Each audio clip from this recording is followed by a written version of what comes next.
Il a grandi en rêvant d'un seul maillot, blanc, celui du Real Madrid. 29 ans plus tard, ce rêve était à portée de main. Un accord presque total. Des dirigeants madrilènes convaincus d'avoir course gagnée. Et puis, en quelques jours, tout s'est écroulé. Le meilleur joueur du mondial 2026, le Ballon d'Or 2024, a tourné le dos au club de son enfance pour signer chez son pire ennemi. C'était une grande opportunité pour nous de le recruter et nous étions tous convaincus de son potentiel parce que c'est un joueur fantastique. Il apporte aussi à chaque équipe quelque chose de spécial et pour moi, c'était formidable de l'avoir. Officiellement, la raison donnée est sportive. Officieusement, ce qui s'est joué en coulisses ressemble à l'un des plus gros ratés du Real Madrid depuis des années. Une phrase interne aurait suffi à tout faire basculer. Et ce jour-là, sans le savoir, le club merengue a peu être offert au Barça la pièce qui lui manquait pour redevenir la meilleure équipe d'Europe. Alors aujourd'hui, une seule question compte vraiment. Le Barça vient-il de réaliser un coup de génie ou une erreur à 60 millions d'euros? En été 2026, Rodri Hernandez entre alors dans la dernière année de son contrat avec Manchester City. Sous les ordres du nouvel entraîneur Enzo Maresca, le club anglais aimerait le prolonger. Mais le joueur, lui, a la tête ailleurs. Il regarde vers l'Espagne. Le Real Madrid, où l'attend une place dans un projet reconstruit autour de José Mourinho, semble alors la destination logique. Rodri est né à Madrid. Enfant, il rêvait de porter ce maillot. Et son prestige n'a jamais été aussi haut. Sacré meilleur joueur de la Coupe du Monde 2026. Il revient d'un tournoi presque parfait avec la sélection espagnole. Sur le papier, tout est réuni pour une signature évidente. Dans les faits, le dossier va prendre une tournure que personne n'avait anticipée.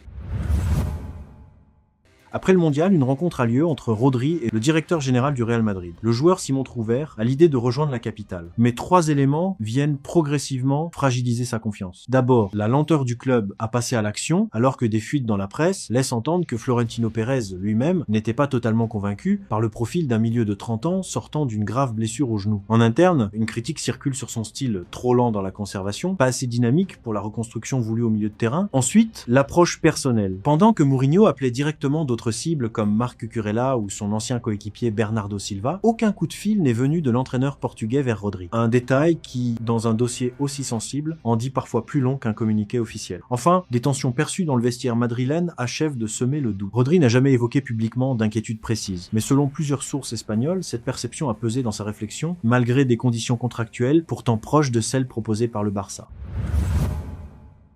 Pendant que Madrid hésite, Barcelone ne laisse rien au hasard. Hansi Flick appelle personnellement Rodri pour lui présenter son projet. Joan Laporta et Deco s'impliquent directement dans les négociations. Et surtout, plusieurs internationaux espagnols évoluant déjà au Barça se mettent à défendre le club auprès de leurs coéquipiers en sélection. Lamine Yamal en tête, très actif dans cette opération de charme. Le message envoyé est clair. Ici, on vous veut vraiment. Face à un Real qui traite le dossier presque comme une formalité, le contraste est frappant. Barcelone propose un écosystème que Rodri connaît déjà par cœur, celui de la Roja championne du monde, avec un style de jeu proche, des repères communs et des coéquipiers avec qui il s'entend déjà sur le terrain. Financièrement, aucune des deux offres ne fait vraiment la différence. Mais sportivement, la certitude penche clairement d'un côté. Et c'est précisément là que la décision bascule. Sur le plan tactique maintenant, pourquoi ce transfert dépasse-t-il le simple symbole? Parce que Rodri n'est pas un renfort de confort. C'est un profil capable de résoudre l'un des plus gros points faibles du Barça version Flick, la fragilité dans les transitions défensives. Le style prôné par l'entraîneur allemand repose sur un engagement massif de joueurs vers l'avant. Latéraux qui montent, milieu qui se projette, ligne défensive très haute. Une philosophie séduisante quand tout fonctionne, mais qui laisse un espace immense dès que l'adversaire trouve la faille. Rodri, lui, a bâti toute sa carrière sur cette compétence précise. Lire le danger avant qu'il n'apparaisse, refermer les lignes de passe et relancer instantanément vers l'avant une fois le ballon récupéré. C'est ce même profil qui a permis à Manchester City de dominer l'Angleterre pendant des années sous Pep Guardiola et qui a offert à l'Espagne de Luis de la Fuente